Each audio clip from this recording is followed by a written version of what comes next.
Bom dia, pessoal. Vamos de BTC na manhã dessa quinta-feira, 21 de julho. Agora na Espanha, 11 horas e 20 minutos. No Brasil, 6 e 20 da manhã. A BTC ficou um pouco pesadinha depois de incursionar para dentro da nuvem, porque na verdade a gente está tentando superar a MM200 no semanal. Em verdade, a gente já superou. O corpo real desse candle aqui está um pouquinho abaixo, justamente porque o corpo real do Heikin Nash é calculado com base numa média ponderada é, baseada na abertura e no fechamento do candle imediatamente anterior. Então, na verdade, a gente está um pouquinho acima da MM200, que está em 22.619. A gente está em 22.996. A gente está um pouquinho acima, mas o fato é que quando a gente transpassa a MM200, a gente acaba cedendo à força gravitacional dela, exatamente como aqui, ó, no evento pandêmico, em que a gente furou a MM200 de cima para baixo e na hora de voltar ficou pesadinha, ficou uns 2 ou 3 candles aqui no semanal aprisionados no patamar da MM200. Mas a gente segue com as 3 linhas do canal de Keltner já agressivamente apontadas para cima, iniciando essa emborcadura de baixo para cima contra a nuvem. O nosso próximo pit stop, vamos colocar assim, para se desdobrar numa onda 2 vai ser o patamar de 30 mil, em que a BTC deve dar uma recuada e formar depois uma onda 3 para buscar esse suporte aqui que se confunde com a VWAP anual na faixa de 34, 35 mil dólares. O squeeze está dando conta de uma bela amplitude ondulacional compradora. Os outros indicadores também estão dando conta de que os compradores vão assumindo o controle da BTC.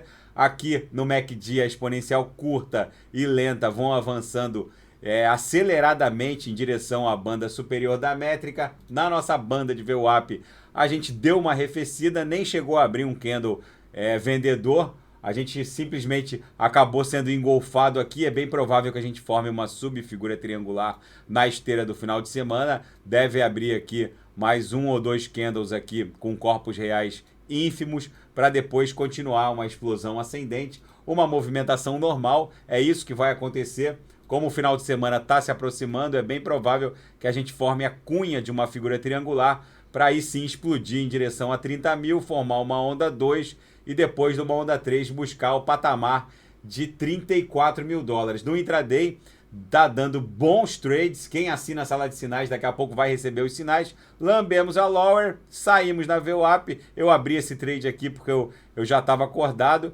Mas daqui a pouco eu já vou dar sinal. A gente provavelmente deve abrir uma boa oportunidade aqui. Simplesmente a BTC vai trabalhando dentro da banda de VWAP. Na seara dos fatos, a Tesla vendeu 75% dos seus ativos alocados em BTC, mas afirmou que não vendeu nenhuma Dogecoin.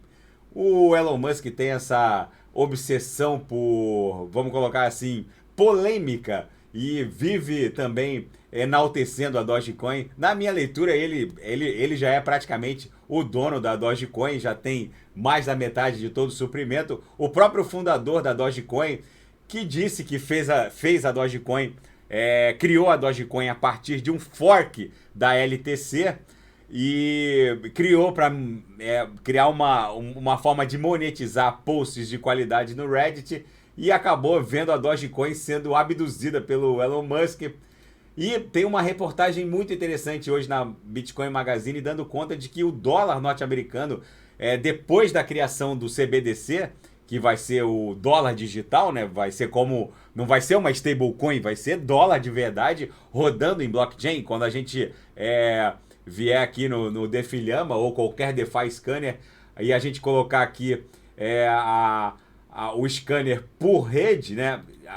Se a gente clicar aqui na Ethereum, vai ter mais uma rede aqui, que vai ser a blockchain do Federal Reserve, e esses 54 bilhões aqui vão pular, provavelmente, 85 bilhões vão pular para trilhões, justamente porque vai chegar o dólar digital. E vai ser mais uma rede aqui, mais uma blockchain ao lado da Ethereum, Binance Smart Chain, Tron, Avalanche. Vai ser a blockchain do Banco Central norte-americano e que, segundo essa reportagem, é uma ameaça às liberdades civis, justamente porque vai exponenciar ainda mais a penetração do dólar em termos de circulação de riqueza transnacional.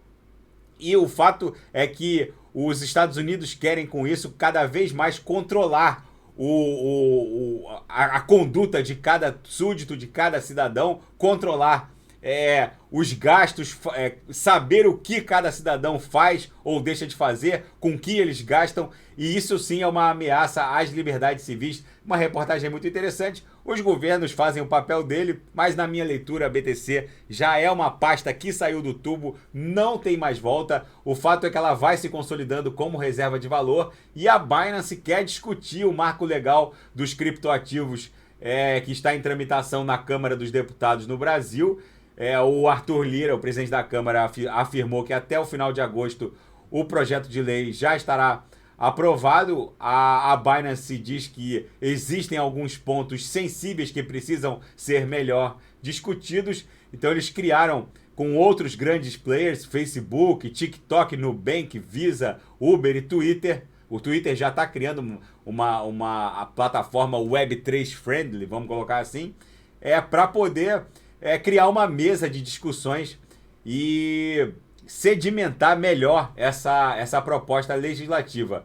E na Bloomberg, a capa da Bloomberg, o primeiro-ministro italiano renunciou, deixando a Itália num caos. A Itália está devendo mais de um PIB e meio, né? A dívida total da Itália supera o próprio PIB do país. A Itália está quebrada, não tem mais jeito. E é uma sucessão de gabinetes que vão sendo que vão tendo a moção de desconfiança aprovada e sendo dissolvidos. Ou seja, a vantagem do parlamentarismo é essa, que não precisa romper de forma traumática, de forma institucional e traumática como o impeachment, mas o fato é que a Itália está com um problema sério, que é essa dívida impagável. Agora o Banco Central Europeu está vendendo títulos da Alemanha para comprar título italiano, aumentando essa mega pirâmide em que se transformou a dívida italiana. Vamos ver como isso vai se desdobrar. E a União Europeia está vivendo o seu maior teste de estresse.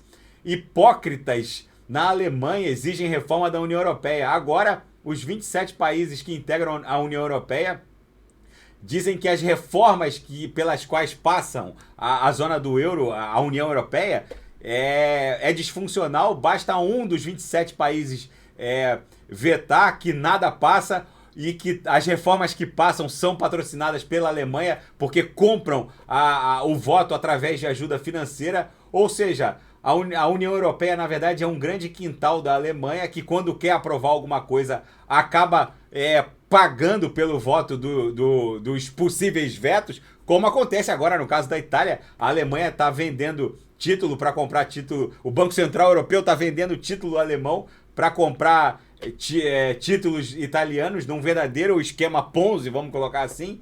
E é possível que esse reset financeiro global imposto pelo Vladimir Putin pode eventualmente até implodir a União Europeia e a própria zona do euro.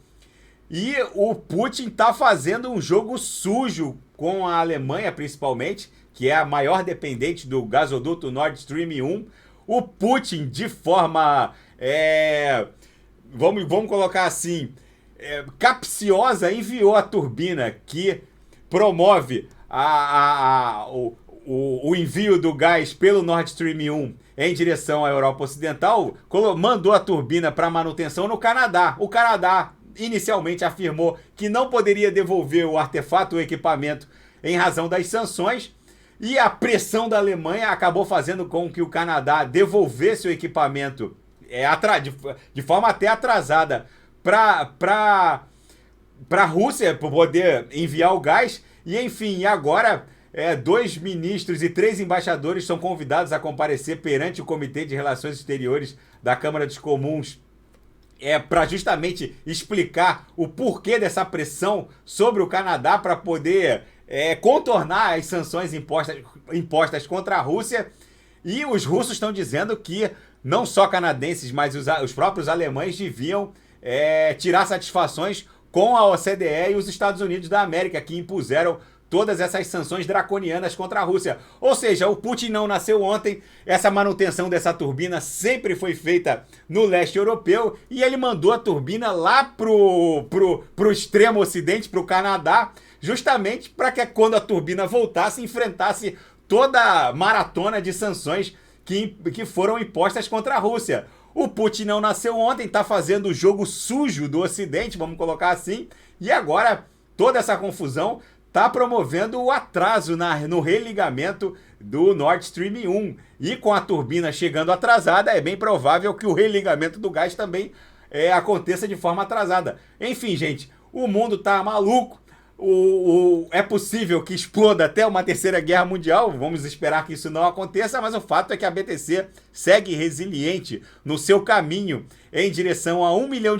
Agora a gente precisa avançar e se livrar da MM200 no semanal para buscar, logicamente, o nosso próximo alvo, que é essa camada congestional aqui no patamar de 30 mil, para depois avançar para 34, que é onde está justamente a VWAP anual, em 34 mil. Então a gente precisa superar essa congestão aqui, que vai ser o final da onda 1, depois numa onda 2 ganhar impulso para buscar $34 mil. Tá bom, pessoal? Daqui a pouco eu volto com ADA, XRP, Shiba Inu, e quem quiser sugerir alguma análise é só colocar nas mensagens abaixo. Ontem eu não fiz Luna, mas vou fazer hoje. Até daqui a pouco, grande abraço.